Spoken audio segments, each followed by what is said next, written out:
Here ons God, op hierdie derde Sondag van Advent kom ons met oop harte en met 'n verwagting na U toe. Ons dank U vir die lig wat in die donker skyn, vir die hoop en vir die vrede wat U vir ons gee, en vir die voorreg dat ons die lewe kan doen met die wete dat ons aan U behoort en dat U baie naby aan ons is. Vanoggend is dit ons gebed dat U in hierdie erediens sal vooruitgaan en dit sal kom doen wat net U kan. Raak ons harte aan met U teenwoordigheid en met U Gees. Verlig ons gedagtes met U lig. Maak ons ontvanklik vir dit wat U vanoggend vir ons wil wys en vir ons wil sê. Neem weg dit wat ons aandag verdeel, bring rus in ons onrustige harte en rig ons fokus alleen op U.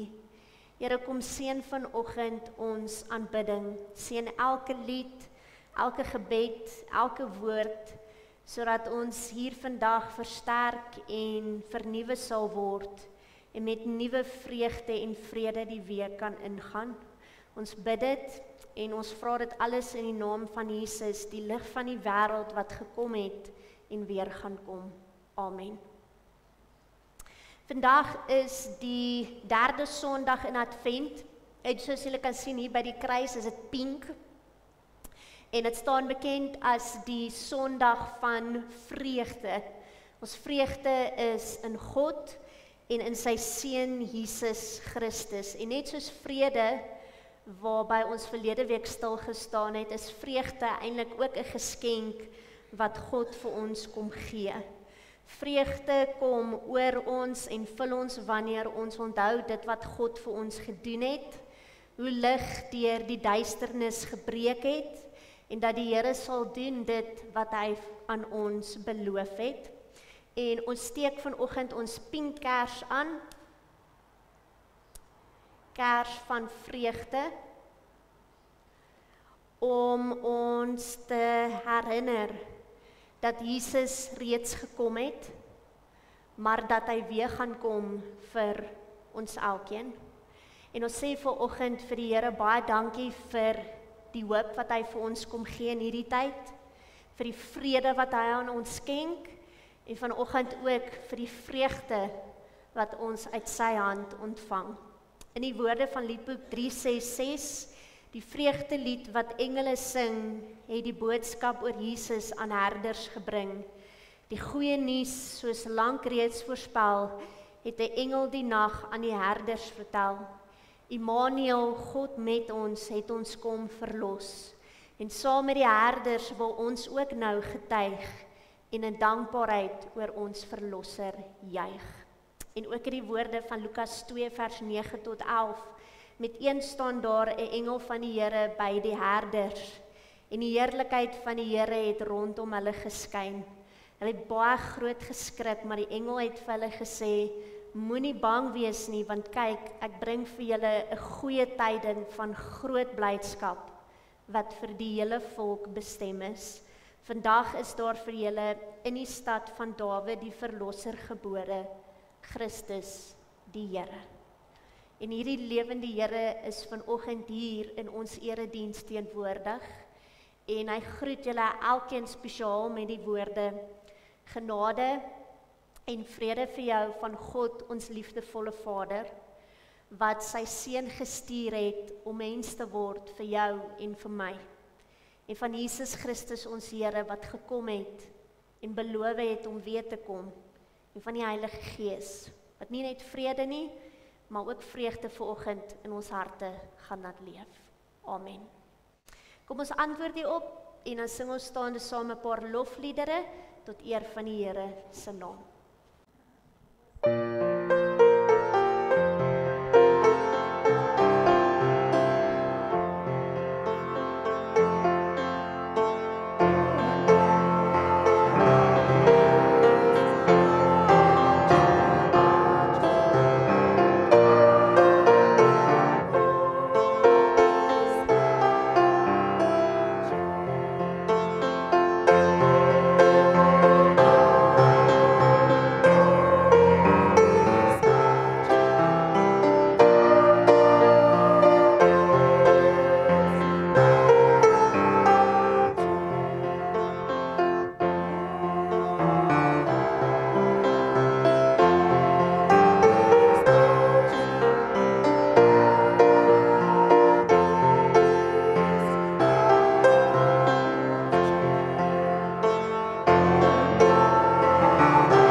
gaan vanoggend stil staan by Johannes 1. Johannes 1, vers 1 tot 18. As jy nie vanoggend jou Bybel het nie, sal die teksgedeelte ook vir jou op die bord wees. Johannes 1, vers 1 tot 18.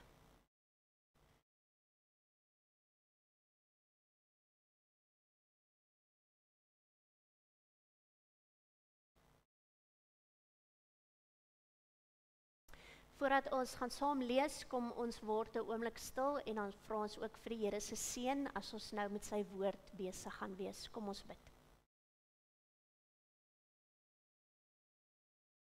Here ons God, U lig skyn in die duisternis. En die duisternis kon dit nie uitdoof nie. In hierdie feesseisoen breek U lig opnuut weer deur die donkerte in ons wêreld, maar ook in ons harte en in ons lewens. Steek ook nou 'n helder lig van vreugde in ons harte aan. En laat hierdie vreugde in ons groei, nie as 'n oppervlakkige blydskap nie, maar as hierdie diep sekerheid dat U getrou is en dat die duisternis U lig nie kan uitdoof nie. Maak ons stil om U te hoor. Maak ons ontvanklik vir die Gees se werk in ons. En help ons om met gehoorsaamheid te reageer op dit wat U vanoggend vir ons elkeen wil kom sê. Rus ons toe om draers te wees van 'n diep innerlike vreugde wat hierdie wêreld van ons eintlik so bitter nodig het. In Jesus se naam. Amen. Johannes 1 vanaf vers 1. In die begin was die woord daar, die woord was by God en die woord was self God. Hy was reeds in die begin by God. Alles het deur hom tot stand gekom, ja nie 'n enkele ding wat bestaan het sonder hom tot stand gekom nie. In hom was daar lewe en die lewe was die lig vir die mense. Die lig skyn in die duisternis en die duisternis kon dit nie uitdoof nie. Daar was 'n man wat deur God gestuur is, sy naam was Johannes. Hy het gekom om te getuig. Hy moes getuig van die lig, sodat almal deur hom tot geloof kon kom. Hy was self nie die lig nie, maar hy moes van die lig getuig. Vers 9. Die ware lig wat elke mens verlig, was aan die kom na die wêreld toe.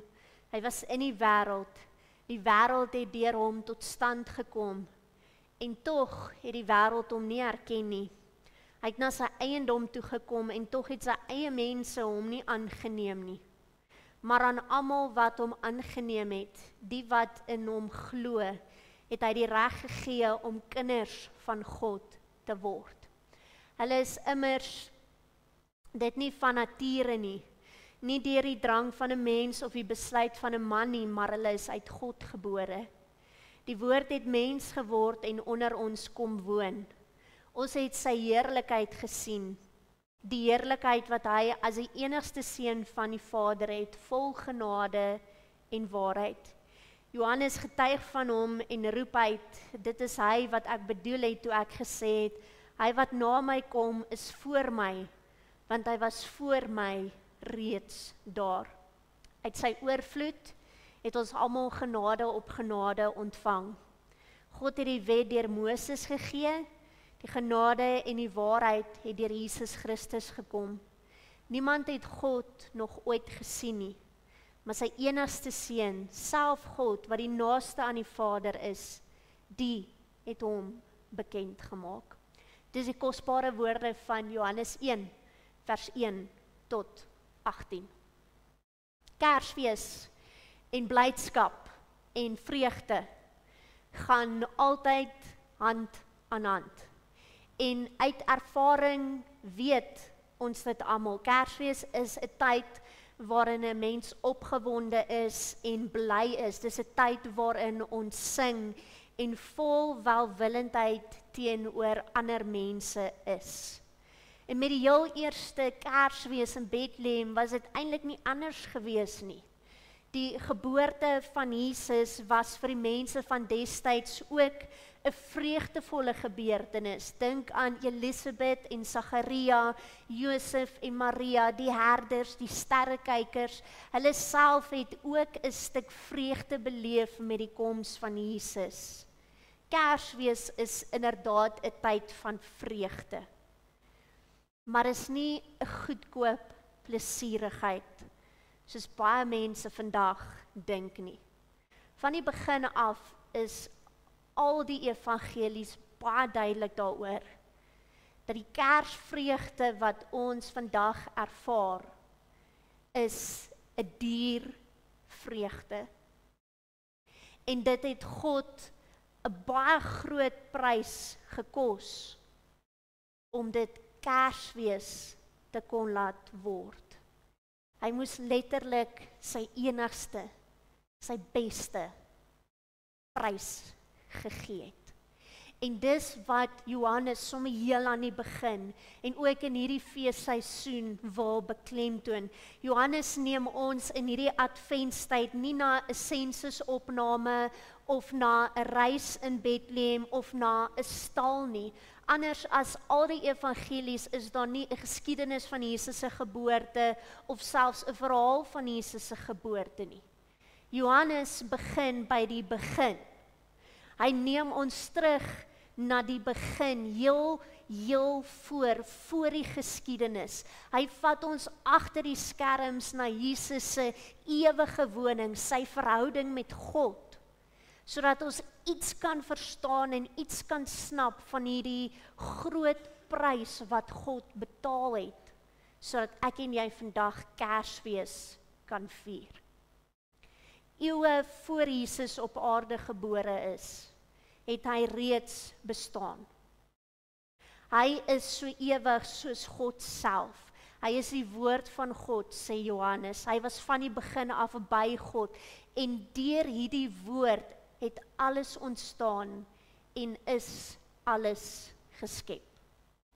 En dit is vir my so merkwaardig dat Johannes sy evangelie begin met die woorde in die begin. Bekende woorde. Want dis waarmee die boek Genesis begin. Met hierdie selfde woorde in die begin. En Johannes wil ons eintlik in verwondering laat neerbuig voor Jesus, wat nie net 'n groot profeet of 'n wonderwerker of 'n goeie spreker was nie, maar wat reg in die begin van die skepping daar was, betrokke was. En nou kom sê Johannes dat hierdie woord wat heel aan die begin van die skepping daar was, het nou vlees geword. Hy het onder ons kom woon, soos God eens by Adam en Eva gewoon het. En op so 'n besondere en 'n wonderbaarlike manier kom God in hierdie wêreld wat hy self gemaak het. En Johannes sê, God kom gee 'n nuwe begin. God kom gee 'n nuwe kans. God kom gee nuwe lewensmoontlikheid. En soos die aarde deur hierdie woord ontstaan het, so ontstaan hierdie nuwe begin, hierdie nuwe kans ook deur hom. En daarom is Jesus vir Johannes baie meer as net 'n kind in 'n krib. Want Jesus het nie gekom om maar net te kyk wat hier op aarde aan die gang is nie. Hy het gekom, sê Johannes, om vir ons te wys wie God is, hoe God se hart is, maar nog belangriker, hy het gekom om hierdie nuwe begin, hierdie nuwe kans vir ons moontlik te maak. Maar dan sê Johannes weer eens die duur prys wat dit gekos het, dat die woord, die seun, sy lewe moes gegee het. En die hartseer, hy kom na 'n wêreld wat hom nie wou gehad het nie, maar hy kom om die vloek en die oordeel van sonde oor ons met sy eie lewe te betaal. Jesus se bloed moes op Golgotha gevloei het, sodat ek en jy werklik vandag Kersfees kan vier. En weer eens, die vreugde wat ek en jy het vandag, is 'n duur vreugde, want Jesus het 'n duur prys betaal om Kersfees te kon laat waar word. En dit bring ons by die eerste belangrike puntjie, die kern van ons vreugde, hierdie woorde, dat die woord het vlees geword, die woord het mens geword. Vers 14 sê, die woord het mens geword en onder ons kom woon. Die ou Afrikaanse vertaling sê, die woord het vlees geword en onder ons gewoon. En is eintlik sulke eenvoudige woorde, maar dis woorde wat soveel betekenis het. En in hierdie een vers van vers 14 is daar twee woorde wat vir ons uitstaan, die woordjie vlees en die woordjie woon. Daar is baie definisies vir die woord vlees. Maar een wat my altyd bybly is toe iemand gesê het, vlees beteken letterlik mens wees in gebrokenheid. En nou kom sê Johannes, die woord wat van ewigheid af reeds bestaan het, het neergedaal en hy klim letterlik in hierdie vel van gebrokenheid. Hy klim in hierdie menswees van broosheid, van verganklikheid. En hierdie woord het nie teruggedeins vir ons gebrokenheid en ons stikkendheid nie. En vir ons is dit moeilik om hierdie hele konsep rondom Jesus se vleeswording te verstaan. Maar Paulus help 'n mens tog 'n bietjie as hy skryf in Filippense 2 vers 6 tot 8. Hy wat in die gestalte van God was, het sy bestaan op God gelyke wyse nie beskou as iets waaraan hy moes vasklem nie, maar hy het homself verneder deur die gestalte van 'n mens, letterlik van 'n slaaf aan te neem en aan 'n mens gelyk te word. En toe hy as 'n mens verskyn het, het hy homself nog verder verneder. Hy was gehoorsaam tot in die dood aan die kruis. En ook hier by Paulus lees ons dieselfde wat Johannes in Johannes 1 sê. Jesus was aan God gelyk, maar hy het nie vasgehou aan sy goddelikheid nie. Hy het dit letterlik prys gegee om in hierdie vel, in hierdie menswees van gebrokenheid in te klim. En hy het homself so verneder deur letterlik 'n slaaf te word. En dan sê Paulus, hy was gehoorsaam tot die dood aan die kruis. Jesus kom en hy word deel van ons gebrokenheid.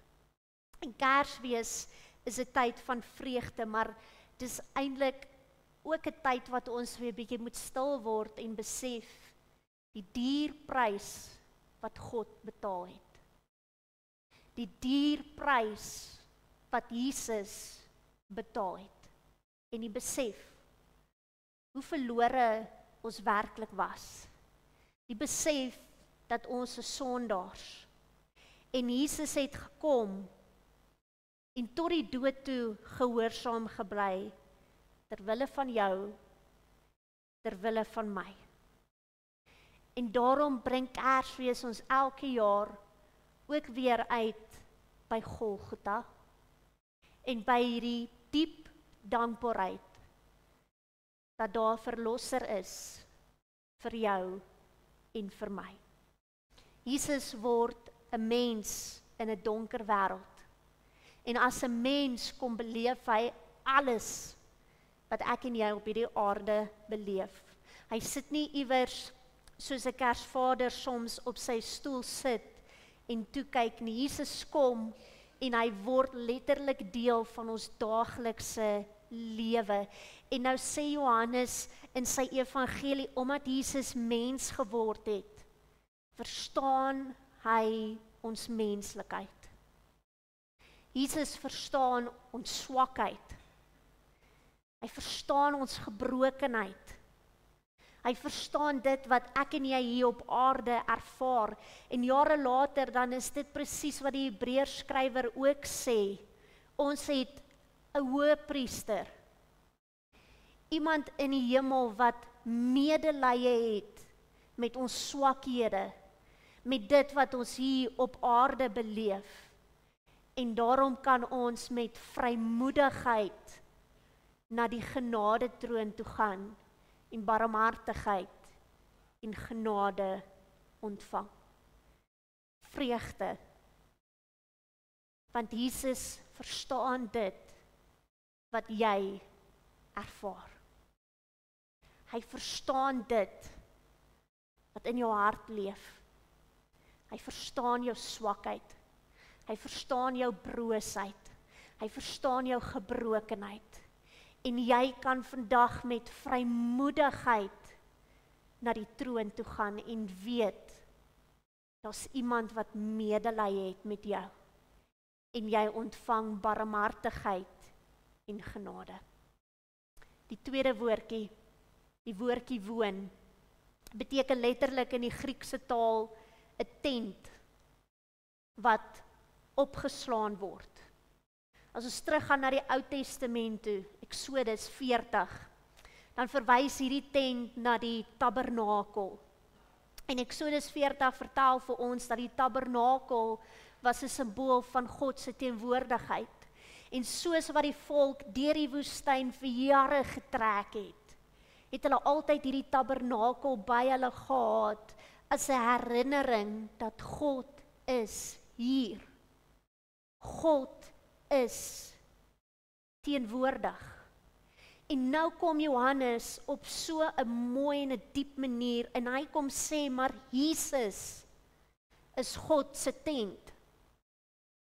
In Jesus het God by ons kom tent opslaan.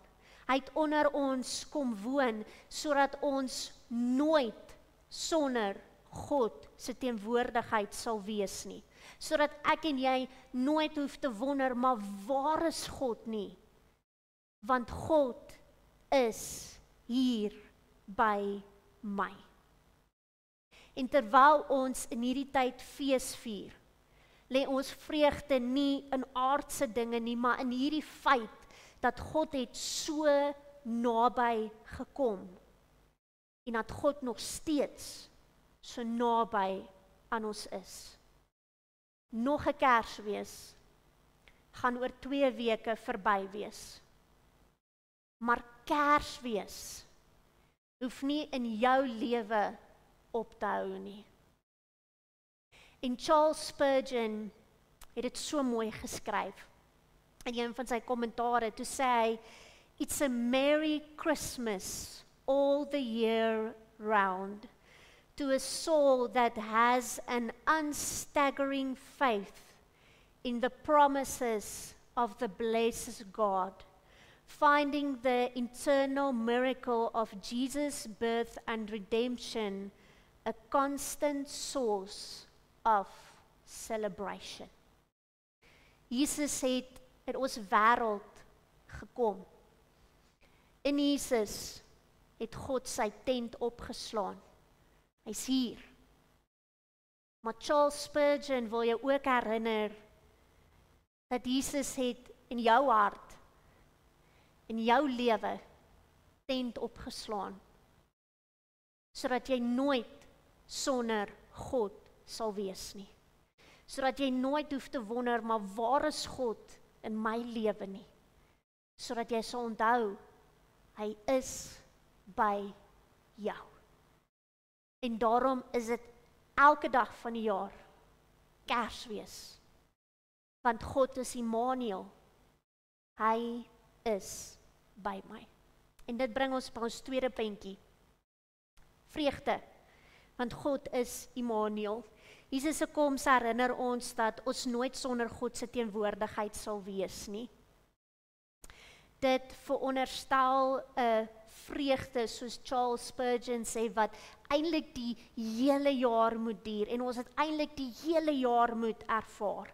En daarom sê Paulus ook in Filippense 4 vers 4, wees altyd bly in die Here. Ek herhaal, wees bly. Want Jesus het nie net gekom as 'n babietjie om gebore te word nie, hy het gekom om ons hoëpriester te wees.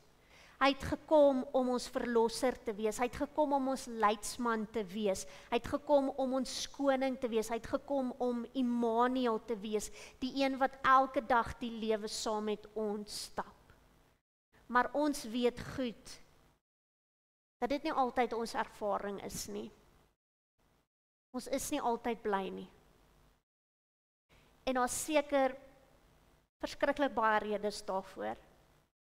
Maar ek dink een van die groot redes is dat ons hierdie vreugde, hierdie blydskap so baie keer verwar met vrolikheid en plesier.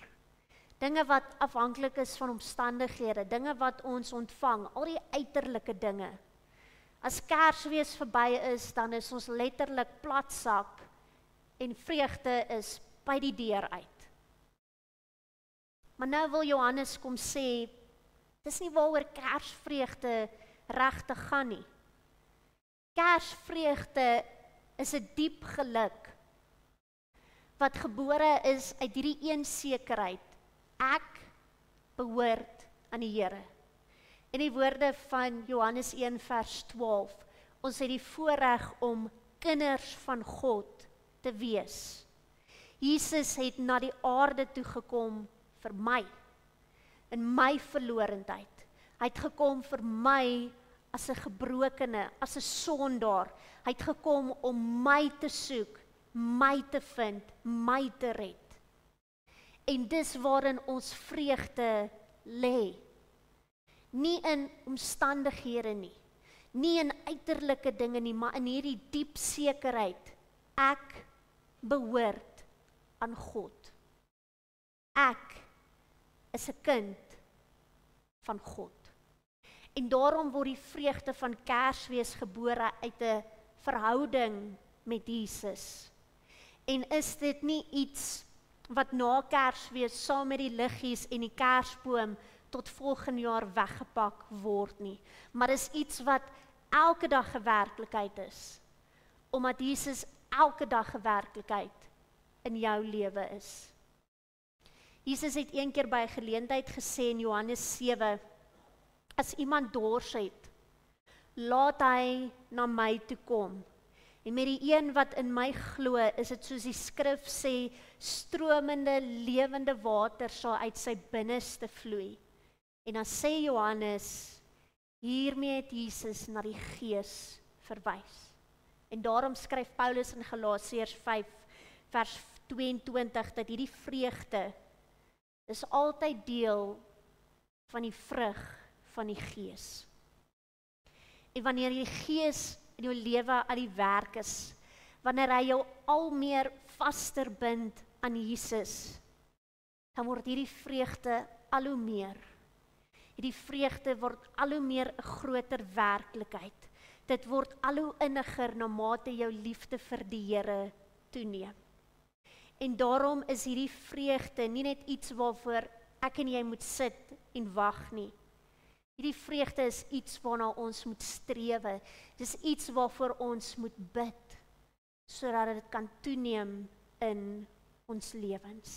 En daarom sing ons ook in die liedboek, ek dink is lied 167 wat sê, Jesus bron van al my vreugde. Dis waarin ons vreugde lê. In Jesus, nie in die uiterlike dinge nie. Nie in die dinge wat elke dag met ons gebeur nie. Vreugde is nie afhanklik van wat in my hart aangaan en die emosies wat ek beleef nie. Dis afhanklik van Jesus. Hierdie wete dat ek sy kind is en dat hy elke dag die lewe saam met my doen. En dan in die laaste plek, vreugde wat leef uit oorvloedige genade. In vers 16 dan lees ons, uit sy oorvloed het ons almal genade op genade ontvang.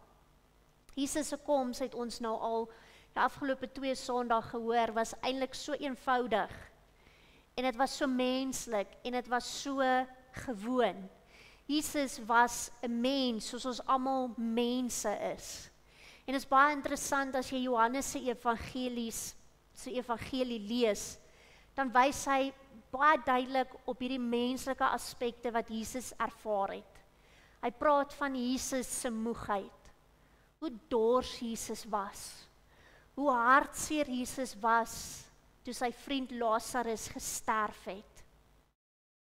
Johannes wys na al die menslike dinge wat Jesus ervaar het, die blydskap, die verwerping, die gebrokenheid, die hartseer. Jesus was nie 'n supermens, verhewe bo dit wat ek en jy elke dag beleef nie.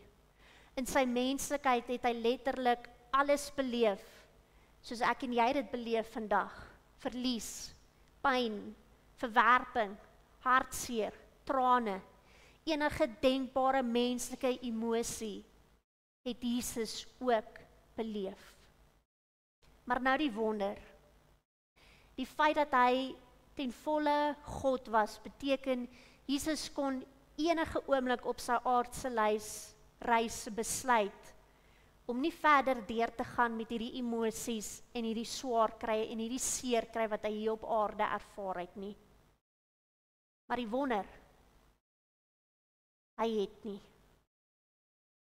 Hy het gekies om mens te word en mens te bly. Hy het gekies om alles te ervaar, soos ek en jy dit ervaar.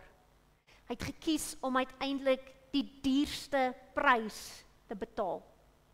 Hy het gekies om sy almag in te perk en om 'n mens te word, sodat ek en jy vry kon word uit die greep van sonde, die dood en die bose. En nou sê vers 16, die motivering agter hierdie keuse was genade. En daarom sê Johannes keer op keer in sy evangelie, ons het genade op genade ontvang. God het ons so lief, dat hy gekies het om 'n mens te word en die duurste prys te betaal. En die feit dat hy sy seun gegee het, die feit dat sy seun hierdie plan, hierdie verlossingsplan uitgevoer het tot op die einde toe, wys vir ons die diepte van God se liefdeshart. Dit wys vir ons die diepte van God se genade. En vanoggend wil Johannes sê, jy moet dit weer jou eie maak en opnuut dit onthou in hierdie feesseisoen. God het gekies om jou lief te hê. Jesus het gekies om 'n mens te word vir jou. En God het gekies om jou genadig te wees. Kersfees is weer 'n herinnering dat ons regtig vreugde kan ervaar, omdat ons elke dag uit hierdie keuse van God leef. En maak dit vanoggend jou eie. Jy kan vreugde ervaar, want God het jou gekies. En elke dag leef jy uit hierdie greep van genade en van liefde. Elke dag leef jy uit hierdie wete, uit hierdie keuse, dat Jesus het vir my gekom. Johannes vertel op baie plekke hoe Jesus hom ontferm het oor alle mense. Die onwaarskynlikstes, die wat verwerp is, die uitgeworpen is, die wat weggestoot is, die sondaars, die tollenaars, die mense wat nie goed genoeg was nie. En aan die een kant het Jesus selfverwerping beleef. Vers 10 sê, die wêreld het Jesus nie erken nie. Vers 11 sê, Jesus se eie mense het hom nie ervaar nie. Jesus het geweet wat verwerping is. Het geweet wat verwerping beteken, hoe dit voel.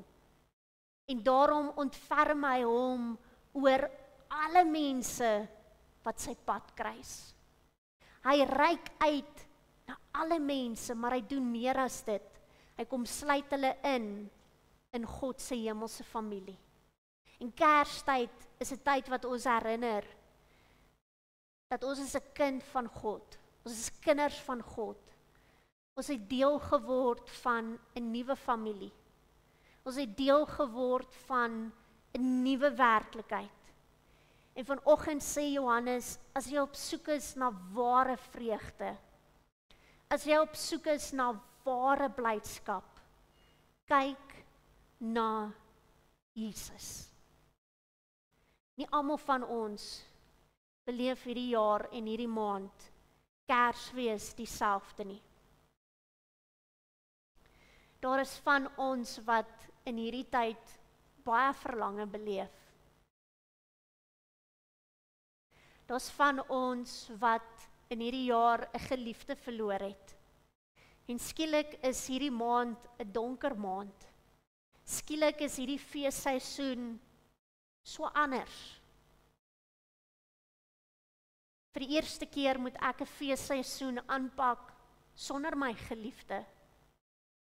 Party van ons beleef in hierdie maand bekommernisse oor die volgende jaar, oor finansies.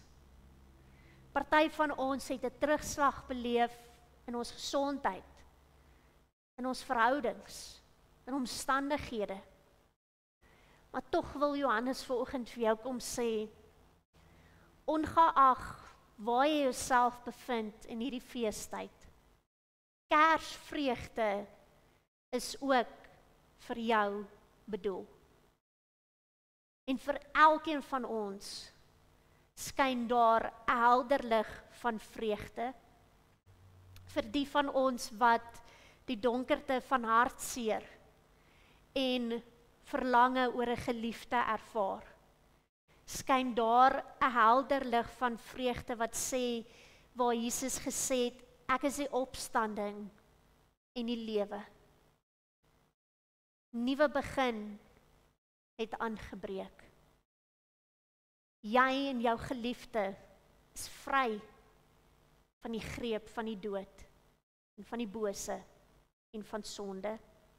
Vir die van ons wat in hierdie maand eensaam is, skyn daar 'n helder lig van vreugde. Want Jesus het gesê, ek is Immanuel, ek is by jou, ek is met jou al die dae tot die volëinding van die wêreld. Vir die van ons wat finansiële bekommernisse ervaar, wat onsekerheid ervaar oor die dag van môre, het Jesus gesê, moet jou nie bekommer oor die dag van môre nie. Vertrou my, glo in my, ek sal voorsien, ek sal vir jou sorg. Vir ons wat 'n terugslag beleef het in ons gesondheid, by die werk, in 'n verhouding, vir ons wat nie meer weet hoe om vorentoe te gaan nie, skyn daar nog steeds 'n helder lig van vreugde, want Jesus het gesê, kom na my toe, almal wat moeg en oorlaai is, en ek sal vir jou rus gee, ek sal vir jou vrede gee, ek sal vir jou krag gee. Vir elkeen van ons wat ergens afgedwaal het, wat in hierdie tyd ver van God af voel, skyn daar 'n helder lig van vreugde, want Jesus het gesê, die wat gesond is, het nie 'n dokter nodig nie, maar die wat siek is. En ek het nie gekom vir mense wat op die regte pad is nie. Ek het gekom vir hulle wat afgedwaal het, vir hulle wat verlore is, vir hulle wat nie weet hoe om terug te kom na die regte pad nie. Vir elkeen van ons, ongeag waar ons onsself in hierdie feestyd beleef, is daar 'n stukkie vreugde wat ons kan ervaar. Want Jesus is ons bron van vreugde, en mag jy werklik in hierdie feesseisoen vreugde ervaar. Amen. Kom ons bid saam. Here ons God, baie dankie vir u woord. Dankie dat u gekom het om vir ons ware vreugde te bring. Ons bely dat ons so dikwels ons blind staar teen al die slegte dinge wat ons hoor. Al die slegte dinge wat met ons gebeur. Al die slegte dinge wat ons beleef. Dat ons die vreugde miskyk. En ons kom bid vanoggend dat u opnuut ons harte sal vul met die vreugde wat u alleen vir ons kan gee.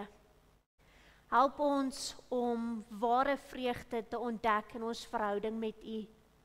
Laat u Gees ons harte aanraak, ons oë oopmaak, sodat ons in hierdie feestyd opnuut u sal leer ken as die woord wat vlees geword het en 'n nuwe begin, 'n nuwe kans vir ons elkeen kom gee. Help ons om hierdie helder lig van vreugde in ons lewens en in ons omstandighede raak te sien en om ook bewus te wees van u konstante teenwoordigheid in ons lewens.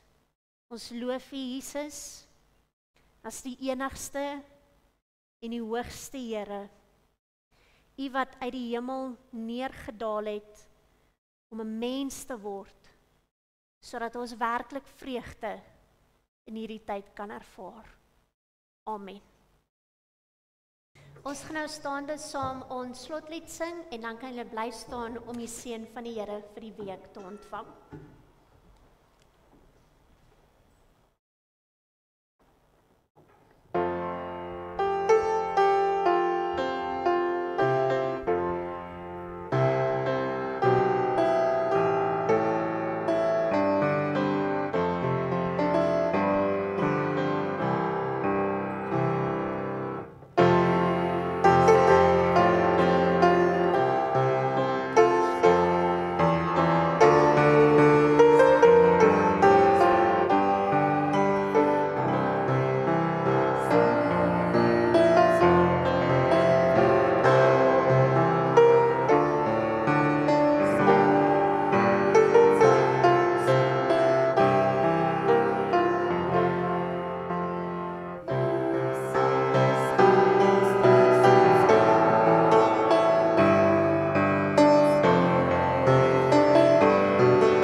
Ontvang nou die seën van die Here vir vandag en vir die week wat vir julle elkeen voorlê. Mag die God van die engele wat Jesus se geboorte aangekondig het, vreugde in julle harte bring op hierdie dag en vir altyd. Mag die God van liefde wat sy enigste seun vir ons gegee het, julle lewe met liefde, vrede en hoop vul. Mag Immanuel God met ons, met julle wees in alles wat julle doen, totdat hy julle in sy ewige koninkryk laat ingaan. Amen.